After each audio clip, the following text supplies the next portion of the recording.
देखिए बच्चों, चौथी हेडिंग v बराबर 0 की स्थिति पढ़ना है, यानी विभव शून्य कब मिलेगा।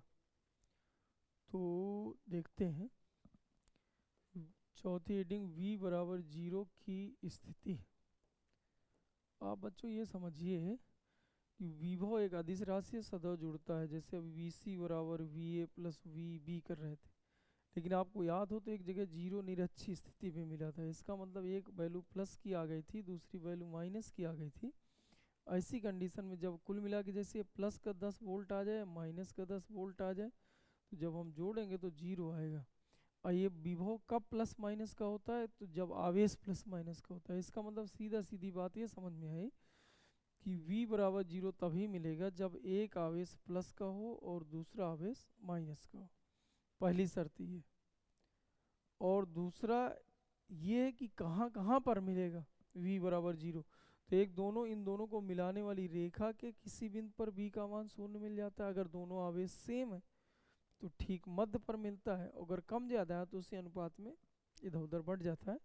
और एक उधर उस सिरे की ओर मिला करता है जिधर आवेश की वैल्यू कम रहती है। एक केवल सवाल है, इसलिए भैया इसमें आप ऐसा समझिए कि मान लीजिए हम एक सवाल दे रहे हैं कि 10 कूलाम आवेश है, दूसरा हम कह रहे हैं कि मान लीजिए 20 कूलाम आवेश। अब हम पूछे कि बताइए v बराबर 0 की स्थिति कहाँ प्राप्त होगी। तो पहले तो आप समझिए कहीं ना प्राप्त होगी, क्योंकि एक शर्त आपको अभी बताया था, मान लीजिए 16 सेंटीमीटर बीच की दूरी है। अगर वो शर्त याद आ रही हो तो उस शर्त का पालन ही नहीं कर रहा है। कुल मिला के एक प्लस का हो तो दूसरा कैसा हो, माइनस का हो। मान लीजिए हमने ये प्लस का ले लिया, ये माइनस का ले लिया, पहले ये चेक करना है। अगर ऐसा मिल जाए तो अब v बराबर 0 अब मिलेगा। अब v बराबर 0 जैसे मिलता है तो दो जगह मिलता है। एक इन दोनों को मिलाने वाली रेखा के किसी बिंदु पर, तो मान लीजिए कि हम 10 वाले से यक्स दूरी पर ले लिए, तो इधर आ जाएगा 16 माइनस यक्स। इस पॉइंट, ये एक ऐसा पॉइंट है जिस पर v का मान 0 है। v का मान 0 होने का मतलब जो दोनों v1 प्लस v2 है वो उत्तर कितना आ रहा है, 0। अब v का सूत्र क्या होता है, 1/4 पाई एप्सिलॉन नॉट, जिसको हम लिख रहे हैं k।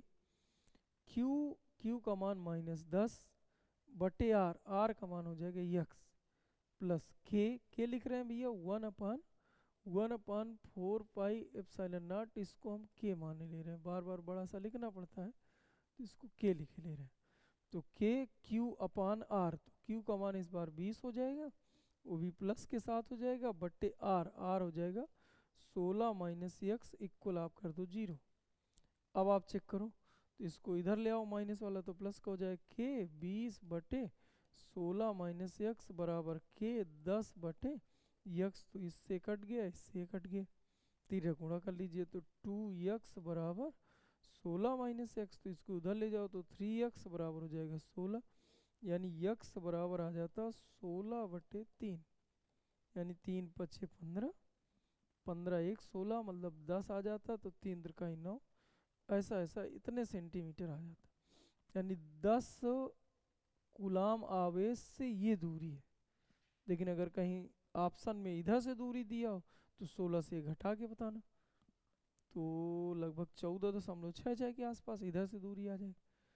मेरे कहने का मतलब ये है कि भैया जब भी v कहाँ पर विभव शून्य मिलेगा तो आपको हमेशा याद करना है कि पहला नंबर एक आवेश प्लस का होना चाहिए, तो दूसरा आवेश माइनस का होना चाहिए। कौन प्लस है कौन माइनस है उससे हमें कोई लेना देना नहीं। कुल मिला के अपोजिट अपोजिट जो है प्रकृति वाले दो चार्ज होने चाहिए, दो आवेश होने चाहिए। अब v का मान दो जगह पर शून्य मिलता है, एक दोनों को मिलाने वाली रेखा के किसी बिंदु पर, तो यक्स पर मान लो, फिर ये v बराबर v करके ऐसे हल। दूसरा भैया उस सिरे की ओर मिलता है जिधर आवेश का मान कम होता है। अच्छा एक बात हम तुम्हें और बता दें बेटा, कि इस प्लस माइनस से आवेश का कुछ लेन देन नहीं, केवल ये प्रकृति को बताते हैं। केवल आपको ये चेक करना है, ये 10 गुलाम है 20 गुलाम है, तो 10 गुलाम छोटा है, सीधा सीधा ये, तो एक इधर कहीं मिलेगा। तो जो यक्स दूरी आपने इधर ली थी, अब यक्स दूरी आप इधर कहीं ले लो, यहाँ पर विभव का मान शून्य। तो फिर से वही v1 प्लस v2 बराबर 0, सूत्र होता है k q का मान -10 बटे r की दूरी x plus k q Q का मान 20 है, लेकिन इस बार R इस पॉइंट पर विभव शून्य है और इस आवेश से ये पॉइंट हमें चेक करना है, यहाँ पर विभव निकालना है। तो इस बार हो जाएगा 16 प्लस एक्स, उस बार हुआ था 16 माइनस एक्स, इस बार ले रहे हैं तो हो जाएगा 16 प्लस एक्स। अब आप क्या करो, उस इधर ले आओ, तो 20 के बटे 16 प्लस एक्स बराबर, इसको इधर ले आओ तो आ जाएगा 10 के बटे एक्स, इससे काट दीजिए, 2 आ जाएगा, 2 का गुणा करिए तो 2x बराबर के से के भी कट गया है, ये हो जाएगा 16 प्लस एक्स, तो ये हो जाएगा उधर जाएगा तो भैया एक्स, तो एक्स बराबर 16। इसका मतलब 10 कूलाम आवेश से 16 सेंटीमीटर की दूरी पर v का मान शून्य होगा। अगर 20 कूलाम आवेश से चेक करा जाए तो 16 तो ये 16 ये, यानी 16 16 32 सेंटीमीटर दूरी पर v का मान शून्य। बस ऐसे ही सिंपल सा एक क्वेश्चन है, ऐसे ही क्वेश्चन ही आता है। अब आप देखिए पांचवी हेडिंग, पांचवी हेडिंग है आपकी, पांचवी हेडिंग है वैद्युत स्थैतिकी कार्य। चलिए ठीक है, देखते हैं वैद्युत स्थैतिकी कार्य। तो इसमें क्या है, वैद्युत स्थैतिकी कार्य, इसमें बेटा क्या होता है कि मान लीजिए कोई दो पॉइंट है जिनका विभव मान लीजिए VA है और VB, और किसी आवेश को एक पॉइंट से दूसरे पॉइंट तक ले जा रहे हैं। इसका विभव हमें पहले से पता है, इसका विभव VA है, इसका विभव VB, एक आवेश को ले जा रहे हैं यहाँ से यहाँ तक। तो जो कार्य हुआ उसी कार्य को हम वैद्युत स्थैतिकी कार्य कहते हैं। यानी किसी आवेश को एक बिंदु से दूसरे बिंदु तक ले जाने में जो कार्य है, यानी Q और VB minus VA, V final minus V initial होता है। अब फाइनल पॉइंट ये, अगर उसको इधर से इधर लाते तो उस समय VA माइनस VB हो जाता। अब यहाँ से ही आपको डिफिनीशन बना लेना, ये भी केवल सवाल है बेटा, केवल सवाल है। तो आपको ये बोलना है कि किन्हीं दो बिंदुओं के बीच विभवांतर, किन्हीं दो बिंदुओं के बीच के विभवांतर तथा इन बिंदुओं के बीच स्थानांतरित आवेश का जो गुणनफल होता है, जो गुणा होता है, उसी को हम वैद्युत स्थैतिकी कार्य कहते हैं। यानी सीधा सीधा सूत्र याद करिए, W बराबर सूत्र होता है Q V final minus V initial, और ये Q कौन सा होता है, मूविंग चार्ज, जो इधर से उधर ले जा रहे हो, उस आवेश को इधर पे रखना है। सवाल है, जैसे एक बार क्वेश्चन पूछा था भैया, यहाँ पर भैया 3 कूलाम का आवेश है, 3 माइक्रो कूलाम का आवेश है मान लो, और यहाँ से ये 3 सेंटीमीटर की दूरी है, और यहाँ से भैया यहीं से 6 सेंटीमीटर की दूरी पर दो बिंदु A और B, यहाँ एक इलेक्ट्रॉन को A से B तक ले जाएगा, कितना कार्य करना पड़ेगा, यानी कितना वैद्युत स्थैतिकी कार्य ज्ञात कीजिए। अब आप समझिए इधर, पहली बात तो इसमें क्या है, क्या कि ना तो A का विभव दिया ना तो V का विभव दिया, तो पहले तो इनका विभव निकाल लो।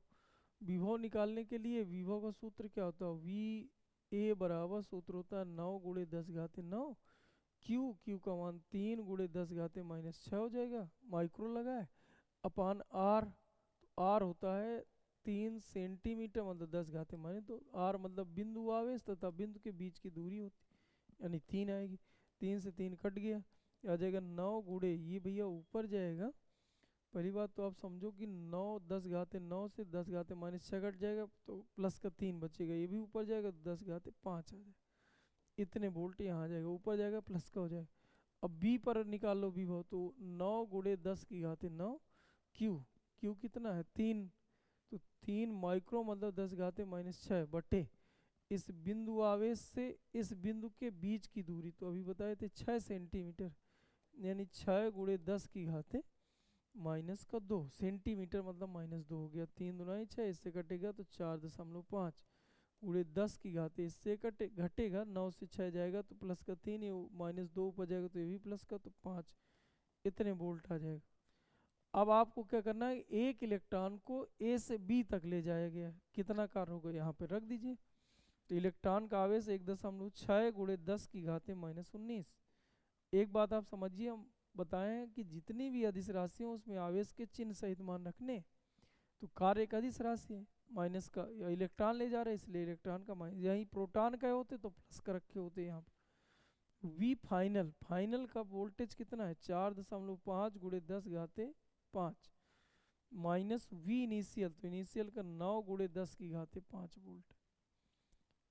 अब आप देखिए तो माइनस के 1.6 गुणे 10 घाते -19 हो जाएगा, और 4.5 से 9 घटाओगे तो माइनस का 4.5 ही बचेगा गुणे 10 घाते 5, तो माइनस माइनस प्लस का हो गया। और 16 का गुणा करना है तो 16 पंचे 80, 8 16 16 दूना 32, 16 तीन 48, 16 चौको 64, 64 8 72 ये हो जाएगा। और कितने अंक बाद 2 अंक बाद दशमलव गुणे 10 की घाते -19 ये प्लस का 5 ये, तो माइनस का 14 बच गया, इतने जूल कार्य होगा, ये उत्तर है। तो ये भी बेसिक क्वेश्चन है, यानी चौथी हेडिंग और पांचवी हेडिंग सवाल ही बहुत सिंपल सा है। और कुछ बातें और समझिए, W बराबर सूत्र आया Q V final minus V initial, बहुत ही इंपॉर्टेंट सूत्र होता है। और जैसे आपको बताएं, मान लीजिए कि इलेक्ट्रिक फील्ड है यहाँ पर 10 वोल्ट है, मान लीजिए भैया हम यहाँ पर कह रहे हैं कि 20 वोल्ट है, 20 क्या 30 कर लीजिए 30 वोल्ट, और एक इलेक्ट्रॉन को भैया एक इलेक्ट्रॉन को यहाँ फ्री कर दिए। अब जब इलेक्ट्रॉन को फ्री कर दिए तो अब क्या होगा कि जो स्वतंत्र रूप से जब गति करेगा तो एक क्या वेलोसिटी क्रिएट कर लेगा, मतलब स्पीड से चलने लगे।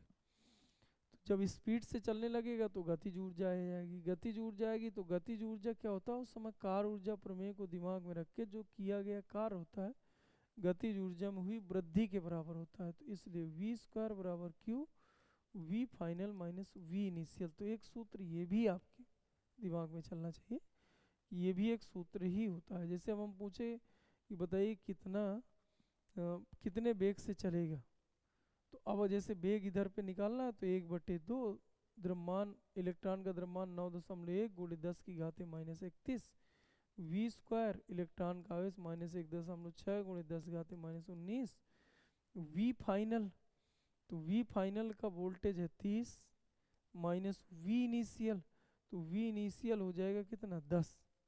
क्या कुछ बात समझ नहीं आ रही? दूसरी बात एक और हम आपको बताए थे कि जो निगेटिव चार्ज होते हैं जो पॉजिटिव हुआ करते हैं सदा उच्च विभव से निम्न विभव की ओर, यानी अगर धन का आवेश होता तो इधर से इधर चलता, लेकिन जो ऋण का आवेश है जो ऋण आवेश है निम्न विभव से उच्च विभव की ओर चलता है, यानी ये इधर से इधर जाएगा, इधर से इधर, तो फाइनल माइनस इनिशियल कर दी। अब भैया इसको जब हल करेंगे तो उत्तर आ जाएगा, यानी कुल मिला के वेग ऐसे निकालते हैं। जैसे एक क्वेश्चन आपको पूछा था यूपी बोर्ड 2024 में ही पूछा है, उसमें करा क्या था कि एक प्रोटॉन है दूसरा शायद अल्फा कण दिया हुआ था, कह रहा है समान